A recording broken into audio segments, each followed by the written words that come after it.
Alright, what's good, y'all? I'm in Kingston, Jamaica, back in Kingston, Jamaica, and I had some technical difficulties, so have to kind of re-record this, unfortunately.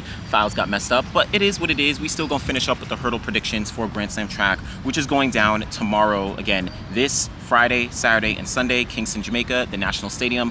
I'm excited. Y'all should be excited. Let's dive into these hurdle predictions for women's and men's short hurdles, as well as women's and men's long hurdles. But the most competitive event, arguably, at this entire meet is the women's short hurdles, as it's probably the most competitive event in the sport of track and field, considering all the top women go head to head week after week, week in, week out. And here in Kingston, we're going to see the top three medalists from the Olympic Games. We have Jasmine Camacho-Quinn, we have Serena Samba-Mayela, we have Masai Russell, and you have athletes like Ackera Nugent. You have Denisha Cartwright, you have Daniel Williams, a two-time Olympic world champion. So you have a couple different women who are really in this mix and are going to be extremely competitive. But I'm going to dive in straight up with it. I have Jasmine Camacho-Quinn getting the overall slam win for Kingston here. And I have her taking the hurdles, and I have her getting second place in the 100-meter dash. She, in my opinion, is the most consistent hurdler that has been competing over the past, 4+ years at this point, since the Tokyo Olympic Games.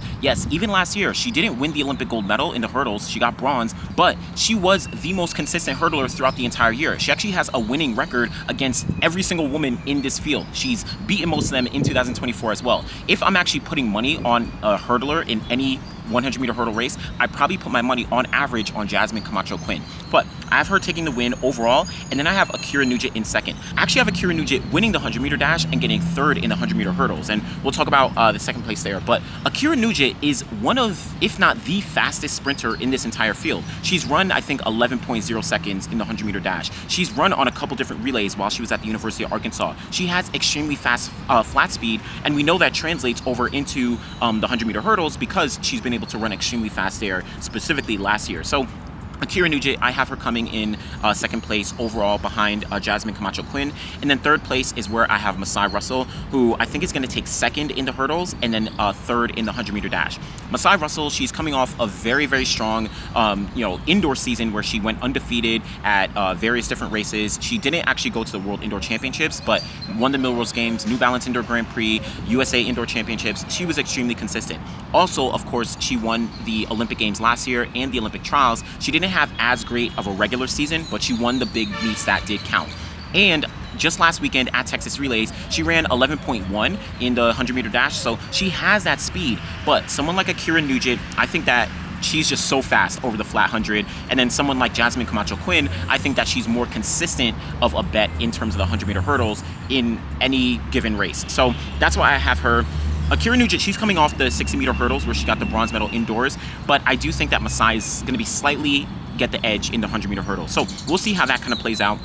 Behind them all, Serena Samba-Mayela, I have her in fourth place. I think she's going to be even keel. It's hard to kind of predict. She's still young. She's still developing. All of them are extremely young as well.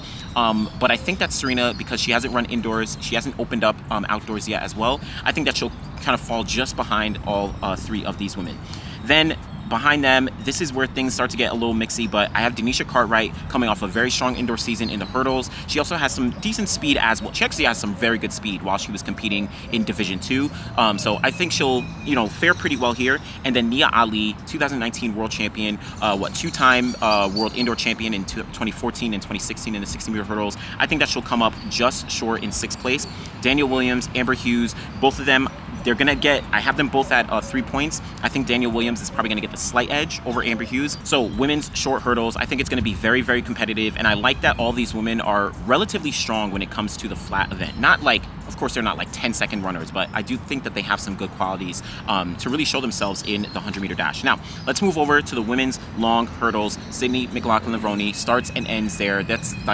At the end of the day, she's going to win $400,000 if she wants to. If she was to compete, I know she can flip-flop between events. If she was to compete in the long hurdles all throughout, she's winning $400,000. But, of course, gets the win here easily.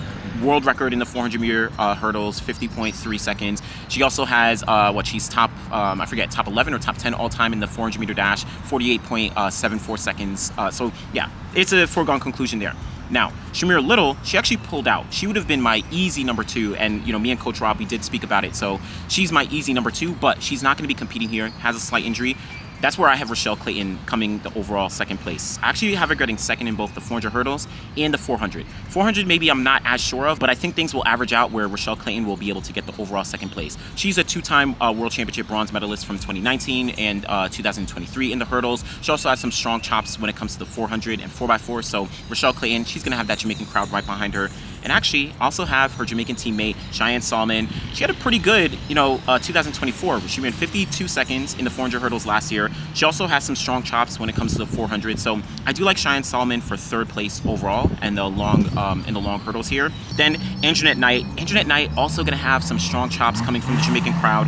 She's not as strong in the 400 meter dash in the 400 meter hurdles as Cheyenne Solomon. So have, splitting hairs a little bit there. But Anjanette Knight, Kathleen Peters from Netherlands, she's gonna come up for my 6th place. She's been a mainstay on the 4x4 for the Netherlands over the past couple years, so I think she has some strong chops when it comes to the 400. The 400 hurdles, she's not nearly as strong as some of these other athletes, but I do have her sitting in 6th place.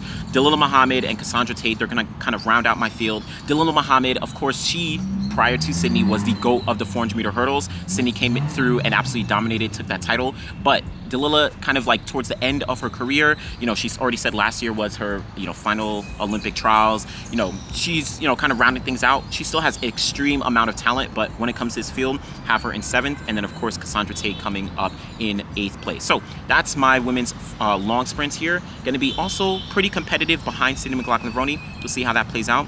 Let's move over to the men's long hurdles. And this is, I think, a very competitive event. Considering we don't have Rai Benjamin and we don't have Karsten Warholm, that actually makes the event a little bit more exciting than you would actually expect, because all these guys are actually closer than you think.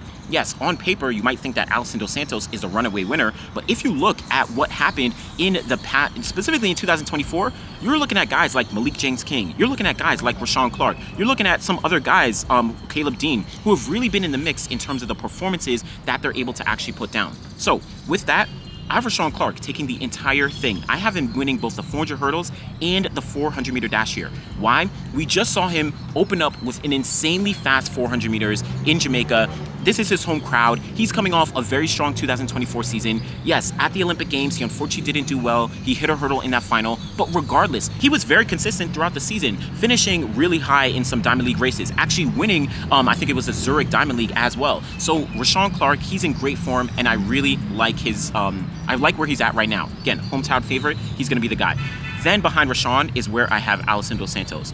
Dos Santos, I have him taking 2nd place in the hurdles, and then I have him taking 3rd place in the 400. The 400, I'll be honest, is kind of a slight mixed bag with a couple of these guys. Alison Dos Santos does have a 44 mid personal best, I think 44.5 or 44.4. But I have him taking just 2nd place behind Rashawn Clark. I think Rashawn Clark is just in impeccable form right now. Dos Santos, he's opening up. We'll see how that kind of plays out. It may be close, but I think Rashawn Clark is going to, take this away. Now, behind them, Caleb Dean. Caleb Dean has been showing and been talking about Grand Slam track for a while now. Of course, he got signed, but, since he was announced as a racer, he's been, on go. And on top of that, I think he wants some revenge or whatever it may be, considering he won NCAA championships in 47.2, then he got to USA's and was probably one of the favorites to make the team, but he hit a hurdle coming off the bend at USA Olympic trials. So he didn't get a chance to actually go to the Olympics. He also did go to the Monaco Diamond League, and he didn't fare as well there, but I think he's in a different mindset. This is his first year as a pro. I feel that Caleb Dean is going to be ready, and he's locked in. So Caleb Dean, I have him getting the overall 3rd place here. Clement Ducos, I kind of have him even keel, getting 4th place in both the 400 hurdles and the 400, overall, and then getting 4th place here as well. He from Tennessee, he's run some really great, 4x4s while he was at Tennessee. He also got 4th place at the Olympic Games in the 400 hurdles. I think he's a pretty, even keel guy when we're talking about the long hurdles here. So we'll see how that kind of plays out. Malik James King is who I was teetering on a bit. I wasn't quite sure.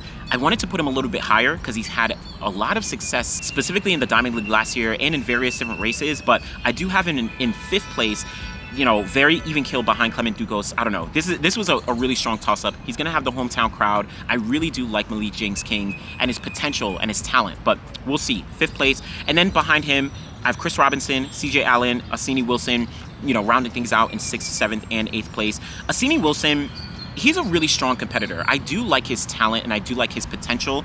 He has a better 400 than CJ Allen. CJ Allen probably has the weakest 400 out of the entire field here, but we'll see. And then Chris Robinson, coming out of the NCAA a couple years back, I think he's really strong. He's really strong. So we'll see how that kind of plays out. But that's my 400. That's my men's long sprints. Again, Rashawn Clark, that guy's in great form. So we'll see how he kind of does fare here. Now, let's round things out. Men's short hurdles. This was a mixed bag, complete mixed bag, because I'm gonna be honest, all these guys except for one just really don't have anything in the 100-meter dash to really truly work with. So I had to kind of give things up, but Daniel Roberts, I have him taking the overall win here.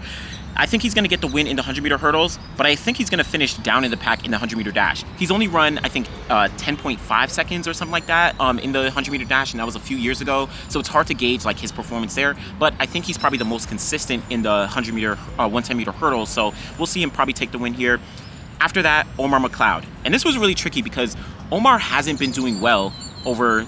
I don't want to say he hasn't been doing well, but he hasn't truly been in the mix over the past couple years. Specifically in Jamaica, where you've had guys like Hansel Parchment, like Rasheed Broadbell, like Orlando Bennett, who, have been the really, really strong guys over the past couple years.